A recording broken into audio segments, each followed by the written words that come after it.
Laura Baker stared at her monitoring screen in the lunar observatory, her coffee growing cold beside her keyboard. The quantum readings made no sense. She had checked the equipment 3 times, but the strange energy patterns remained constant, pulsing with an impossible regularity that no natural phenomenon could explain. She pressed the comm button on her desk. "Dr. Mason, you need to see this." Within minutes, the observatory's senior staff crowded around her station. The energy signature grew stronger, its beautiful patterns shifting like an aurora in deep space. What caught their attention wasn't just the signal's strength, but its clear, ordered structure. This was no random cosmic event. "It's a message," Laura said, her voice barely above a whisper. "These patterns, they're too perfect, too organized." The next 12 hours passed in a blur of activity. Space agencies worldwide confirmed the same readings. Military satellites swung into new positions. World leaders gathered in emergency meetings. And through it all, the signal grew stronger. Then, on a quiet Tuesday morning, they arrived. The beams appeared first as shimmering points of light above major cities worldwide. In New York, London, Tokyo, and dozens of other locations, they took shape as floating orbs of pure energy, each one glowing with a soft, pearl-white radiance that seemed to ripple like water in sunlight. Peter Mitchell stood at the United Council headquarters in Geneva, his military training warring with his sense of wonder. As head of Earth's Defense Advisory Committee, he should have been terrified. Instead, he found himself fascinated by the gentle pulses of light emanating from the being that called itself Lumina. "We are the Aetherians." Lumina's voice resonated in their minds, soft and clear as morning dew. "We come seeking friendship and exchange of knowledge." The council chamber remained silent, 40 world leaders and their advisors trying to process what they were seeing. These weren't the aliens anyone had expected. No ships, no bodies, no weapons, just pure energy shaped by consciousness and will. "Your species has reached a crucial point in its development," Lumina continued. "We have watched your progress from afar. Your potential is remarkable." Peter stepped forward, his voice steady despite his racing heart. "You've been watching us. For how long? We detected your first radio signals. We saw your first steps into space. We witnessed your struggles and triumphs. Your species possesses something rare in this universe, the perfect balance of innovation and determination." The council members exchanged glances. Decades of science fiction had prepared humanity for many types of first contact, but nothing quite like this. The Aetherians defied every expectation, every fear, every hope of what aliens might be. Laura Baker, now present as the scientific advisor, studied the readings on her tablet. "Their energy signature matches what we detected at the observatory. But it's just the surface. There are layers upon layers of quantum complexity we can barely begin to understand." As the hours passed, the Aetherians shared glimpses of their civilization, one that had evolved beyond physical form thousands of years ago. They spoke of worlds where thought shaped reality, where energy and consciousness merged in ways that human science had barely dreamed possible. But Peter noticed something in their stories, something that nagged at his military-trained mind. For all their advancement, for all their power, the Aetherians never once mentioned warfare. They spoke of exploration, of learning, of growth, but never of conflict or defense. He couldn't know then how crucial this observation would become, or how it would shape humanity's greatest challenge. For now, Earth celebrated its first contact with an advanced civilization, unaware that this peaceful meeting was just the prelude to a storm that would change both species forever. Samantha Cole walked through the holographic star map, her steps careful as she studied the spreading darkness that consumed entire galaxy clusters. The Aetherian data painted a terrifying picture. 3 entire galaxies gone dark, their stars still shining but empty of all conscious life.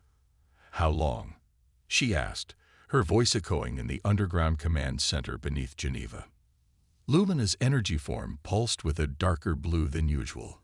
At their current speed, the Void Collective will reach the edges of your galaxy in less than 2 Earth years. The room fell silent. Around them, the holographic display showed the ruthless efficiency of the approaching threat. Where the Void Collective passed, nothing remained but hollow shells of civilizations, their consciousness absorbed into the ever-growing cybernetic hive mind. "Tell us more about them," Samantha said, pulling up her datapad. As Earth's Special Operations lead analyst, she needed to understand everything about this enemy. "They were once like you," Lumina explained, its light dimming slightly. "Organic beings who merged with their technology. But they went too far. They found a way to absorb consciousness itself, both organic and energy-based. They believe this is the ultimate form of evolution, a single unified consciousness consuming all others." Peter Mitchell stepped forward, his earlier observations about the Etherians' peaceful nature now taking on new meaning. "And your people? How did you fight them?" Lumina's form wavered. A sign of what Samantha had learned was discomfort. "We did not. We fled. We have no concept of warfare, no understanding of weapons or combat. Our civilization evolved past physical conflict thousands of years ago. When the Void Collective came, we could only run." The implications hit everyone in the room like a physical blow.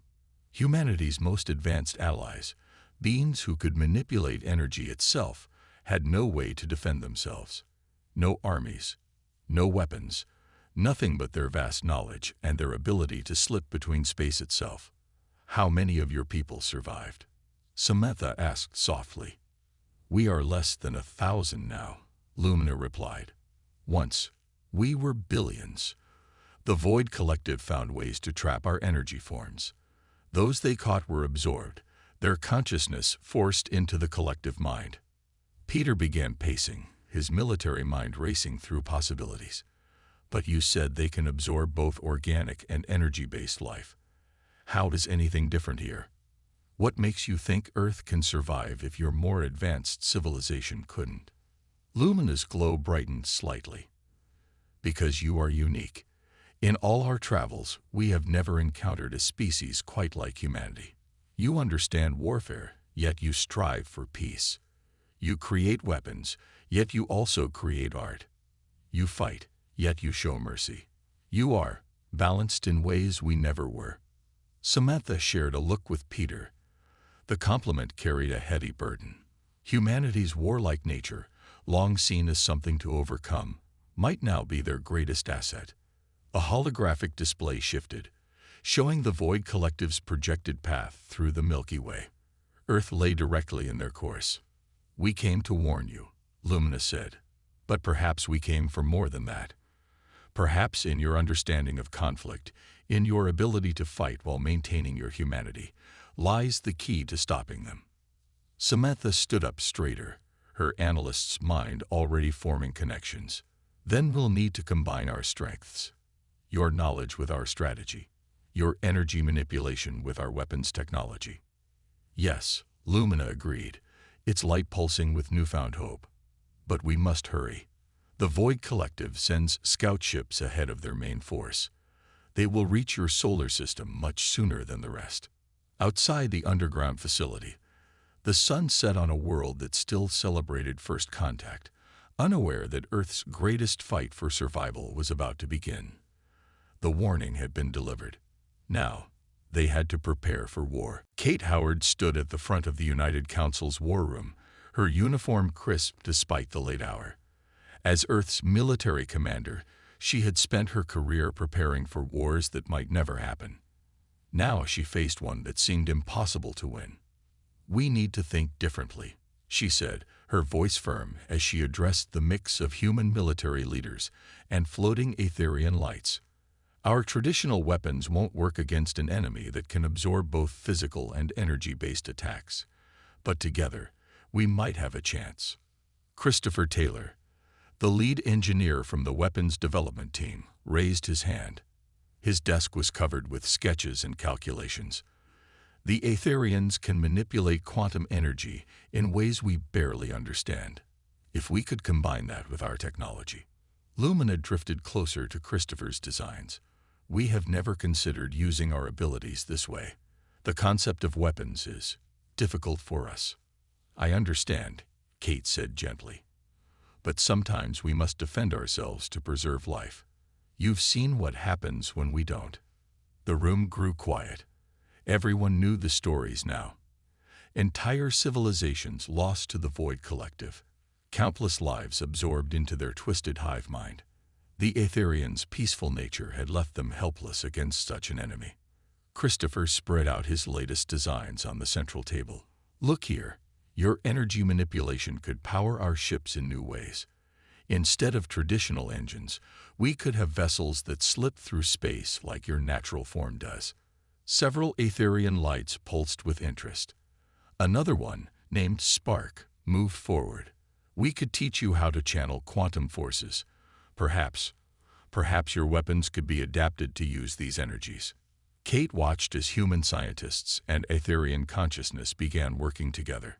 Christopher's team brought out prototype weapons, while the Aetherians demonstrated their control over energy fields.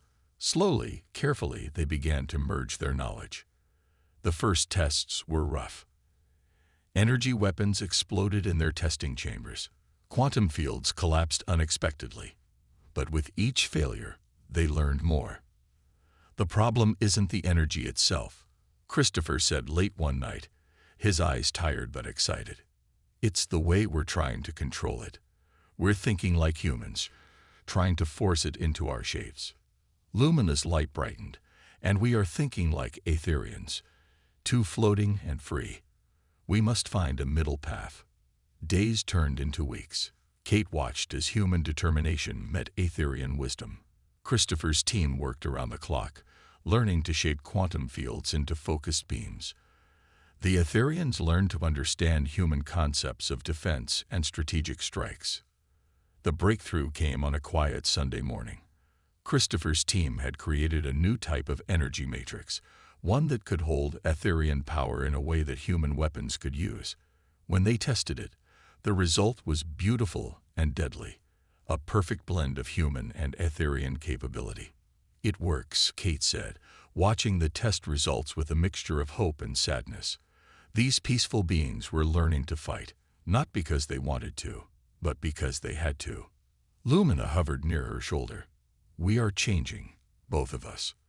Perhaps this is what evolution truly means, not just growing stronger, but growing together. Outside the facility, construction began on the first hybrid ships. Earth's factories worked overtime, building vessels that would house both human crews and Aetherian energy cores. The war was coming, but now they had a chance. Kate looked at the prototype weapon, its energy field humming with combined human and Aetherian power. They had found their way forward. Now they just needed time to prepare. Daniel Wright wiped sweat from his forehead as he made the final adjustments to the quantum matrix. After months of work, endless calculations, and countless failed attempts, he thought he had finally found the answer. The laboratory hummed with energy as Aetherian light pulsed through the new containment systems. Ready for the next test? He asked, looking at the floating form of Spark, who had become his regular research partner. The energy flow is stable, Spark replied, its light shifting to a confident blue. This time, the matrix structure matches our natural resonance perfectly. Around them, other scientists checked their instruments. This was test number 47, but something felt different this time. The quantum readings showed patterns they had never achieved before. Daniel pressed his hand against the clear barrier of the testing chamber, beginning energy transfer now. The room watched in silence as Spark's energy form flowed into the new matrix. Unlike previous attempts, where the energy would scatter or collapse, this time it held. The matrix glowed with a beautiful blue-white light, perfectly contained and controlled. Power levels holding steady, called out one of the technicians. No signs of degradation in the containment field. Nicole Martinez, their best test pilot, stepped forward. She had been chosen to fly the first hybrid ship, one that would use this new technology. If this works, we can start installing these in our vessels immediately. The entire room jumped as alarms suddenly blared through the facility. Red warning lights flashed on every screen. Peter Mitchell's voice came over the speakers, tense and urgent. "We have incoming. Void Collective scout ship detected near Jupiter's orbit. This is not a drill. I repeat, this is not a drill."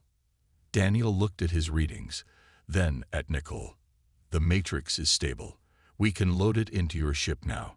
"There's no time for proper safety protocols," one of the safety officers protested. "There's no time to wait," Nicole countered, already heading for the door. "Load it up. I'm taking it out." The next 30 minutes passed in a blur of activity. Ground crews rushed to install the prototype matrix into Nicole's ship while she suited up. The Aetherian energy core, with Spark volunteering to be its main power source, hummed with potential. Daniel worked furiously at his console, making last-minute adjustments. "The matrix will let you channel Aetherian energy directly through your weapon systems. In theory, you should be able to hit them with combined physical and energy attacks." "In theory," Nicole said with a small smile as she climbed into the cockpit. "Let's hope theory holds up in practice." The ship lifted off, its new hybrid engines glowing with an otherworldly light.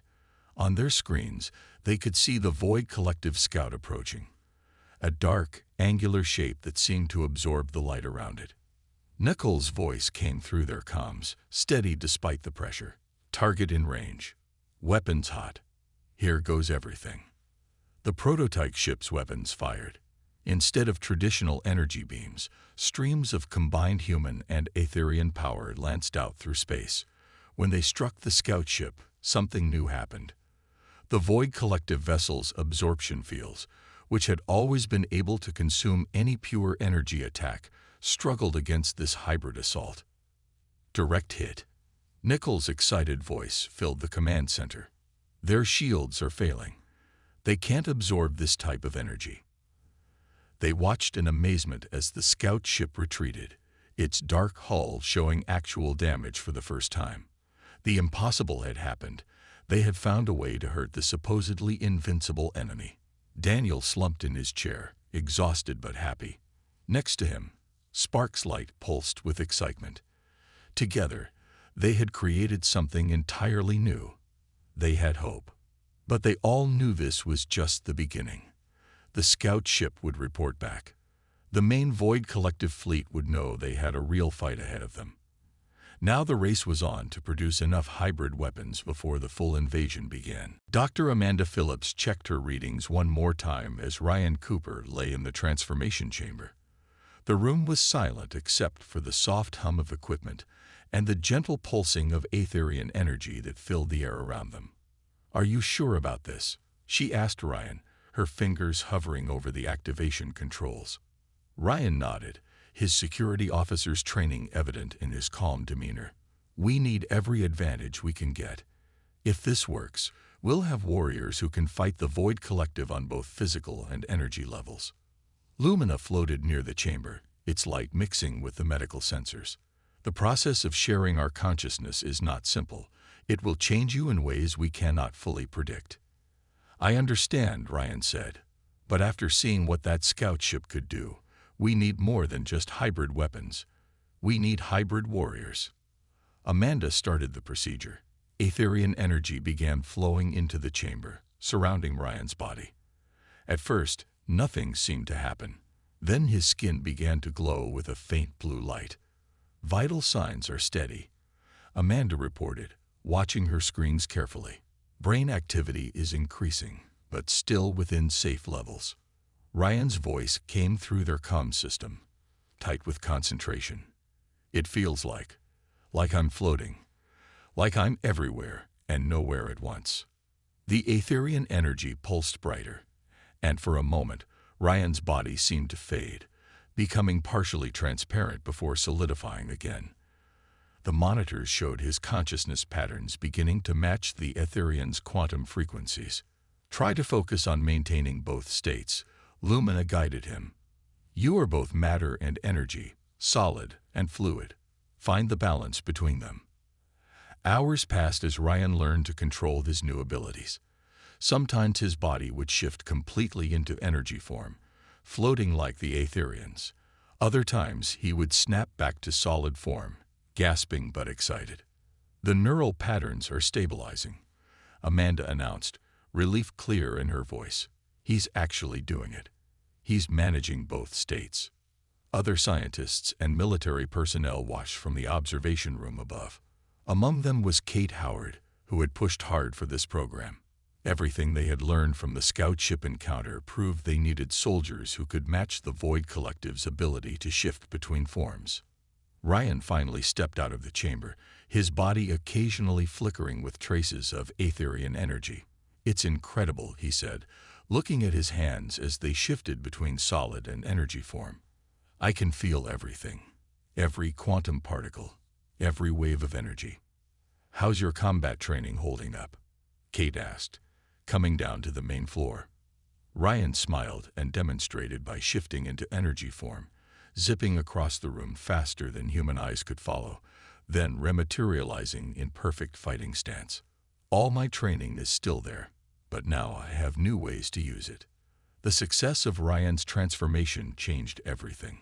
Over the next weeks, more volunteers went through the process. Each one learned to balance their human nature with Aetherian energy abilities. Some took to it quickly, others needed more time. But each success brought new hope. Amanda kept careful records of every transformation, noting how each person's consciousness adapted differently to the merger. It's like their minds are evolving, finding new ways to exist between physical and energy states. Lumina observed the training sessions with growing optimism. "You are becoming something new," it said to Ryan during one practice session. "Neither purely human nor purely Aetherian, but a perfect blend of both. Perhaps this is what we both needed to become." As the hybrid warriors trained, learning to shift between states and fight in new ways, news arrived from their deep space monitors. The main Void Collective fleet was accelerating toward Earth.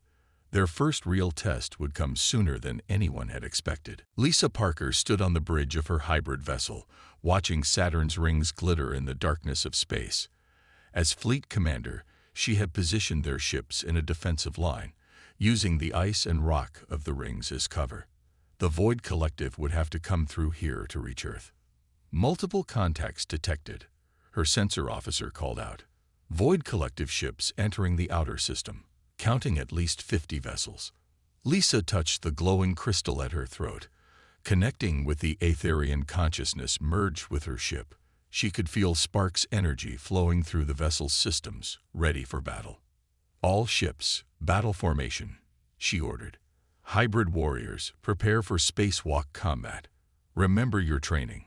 Shift between forms only when needed. Don't waste energy." Ryan Cooper's voice came through the comm from his position, leading the hybrid warrior squad. "We're ready, Commander. The team can shift forms at will." The enemy ships appeared first as dark spots against the stars, their black hulls seeming to swallow light itself. They moved in perfect formation, their hive mind controlling them as one unit. Unlike the scout ship they had faced before, these vessels were clearly built for war. "They're scanning us," the sensor officer reported, "trying to analyze our defenses." Lisa smiled grimly. "Let them look. They've never seen anything like us before." The first shots came without warning. Dark energy beams lanced out from the Void Collective ships, aimed at the human Aetherian fleet. But this time, they were ready. "Shields up," Lisa commanded. The hybrid defense screens flared to life, combining physical barriers with Aetherian energy fields. The enemy beams splashed harmlessly against them. "Launch fighters, hybrid warriors, you're clear to engage." From the bays of Earth's ships, small craft shot out into space. At the same time, suited figures emerged, the hybrid warriors. As they approached the enemy, their forms began to shift, becoming streaks of light that could dodge between enemy fire. Ryan led his team straight toward the nearest void ship. "Remember the weak points we learned from the scout ship. Hit them where they can't absorb the energy." The battle that followed was unlike anything in human history. Hybrid warriors shifted between physical and energy states, passing through enemy shields to plant charges, then becoming solid again to engage in close combat with void boarding parties. The larger ships exchanged fire, their new weapons proving effective against the enemy's defenses. Lissa watched as her fleet executed perfect maneuvers, guided by both human strategy and Etherian awareness of quantum space. "They're trying to adapt," someone shouted. The void ships were changing tactics, attempting to match the hybrid technology. But they couldn't copy what they couldn't understand: the perfect blend of human determination and Etherian wisdom. "Push the advantage," Lissa ordered. "Don't let them regroup." The battle raged through Saturn's rings, ice particles glowing with reflected energy fire. Hybrid warriors danced between states, striking at enemy weak points. Earth's ships pressed forward, their combined human-Etherian weapons tearing through the supposedly invincible void fleet. Finally, after what seemed like hours, the remaining enemy ships began to retreat. The hybrid fleet had done what the Etherians alone never could. They had defeated the Void Collective in open battle. Lissa watched the enemy ships flee, knowing this was only the beginning. "Send word to Earth," she said quietly. "Tell them the hybrid defense worked, but also tell them to prepare. The main fleet will come soon, and they'll come with everything they have." Around her ship, hybrid warriors returned to their vessels, their forms shifting from energy back to solid matter. They had proved their worth in battle. Now they needed to prepare for an even greater test. Benjamin Hayes stood in the central command center, surrounded by holographic displays showing thousands of Void Collective ships approaching Earth. After their defeat at Saturn, the enemy had gathered their entire fleet for one massive attack. Their dark ships filled space like a storm of shadows. "Their numbers are even greater than we expected," Lumina said, its light pulsing with concern. "They have called in every ship from every corner of their conquered territory." Ben studied the enemy formations, his mind racing through possibilities. As chief strategist, he had spent months analyzing the data from previous encounters. Something about the Void Collective's behavior pattern kept nagging at him. "Look here," he said, pointing to a display showing energy readings from captured Void technology. "Every time they try to absorb our hybrid attacks, their neural networks struggle to process the shifting energy states." Commander Lissa Parker, fresh from the victory at Saturn, leaned forward. "What are you thinking? Their whole system is built on absorption and control. But what if we gave them too much to handle? Not just random energy, but synchronized pulses of human and Etherian consciousness, shifting faster than they can adapt." Ryan Cooper, now leading all hybrid warrior teams, nodded slowly, like overloading a circuit with too much power. The room buzzed with activity as they developed the plan. Every hybrid ship and warrior would need to coordinate perfectly. The Etherians would have to synchronize their energy pulses with exact precision, while human crews timed their attacks to match. "All ships, battle positions," Lissa's voice rang through the fleet. "Hybrid warriors, prepare for synchronized consciousness shift on my mark." The Void fleet approached Earth like a dark tide. Their first shots lit up space, trying to overwhelm Earth's defenses with sheer power. But the hybrid fleet held firm, their shields glowing with combined human and Etherian energy. "Now," Ben commanded. Every hybrid warrior shifted states at exactly the same moment. Every Etherian consciousness pulsed in perfect harmony. Every ship fired their weapons in sync. The effect was like a wave of quantum energy washing through space. The Void Collective ships faltered. Their absorption systems, trying to process thousands of rapidly shifting energy patterns, began to overload. Their unified consciousness, which had always been their strength, became their weakness as the overload spread from ship to ship. "It's working." Ryan's voice crackled through the comm. "Their neural networks can't handle the conflicting patterns." Ben watched as the enemy fleet began to break apart. Ships lost power, their dark hulls growing dim. Others tried to retreat but moved erratically, their control systems confused by the quantum assault. "Push forward," Lissa ordered, "Don't let up." The hybrid fleet advanced, their coordinated attack growing stronger. Hybrid warriors phased through enemy shields, planting devices that added to the consciousness disruption. Aetherian energy poured through human-made weapons, striking with unprecedented power. In the end, the mighty Void Collective fleet didn't just retreat, it collapsed. Their linked consciousness, overwhelmed by the hybrid assault, shattered. Ships drifted powerless in space, their crews freed from the collective mind that had controlled them for so long. As the dust settled, Ben stood with Lumina, watching Earth's first sunrise after the battle. "We did more than just defeat them," he said quietly. "We proved that different species, different ways of thinking, different approaches to life itself, they can work together to create something stronger than either could be alone." Lumina's light pulsed in agreement. "Perhaps that is why we found Earth. Not just because you could fight, but because you could teach us how to become something new, something better." Around them, hybrid warriors shifted easily between forms, helping rescue survivors from the disabled void ships. Human crews worked alongside Aetherian energy beings, already planning how to help other worlds rebuild. The peaceful beings who had no army, no weapons, had found not just defenders in humanity, but partners in evolution. Together, they had created a new way forward, one that combined the best of both their species.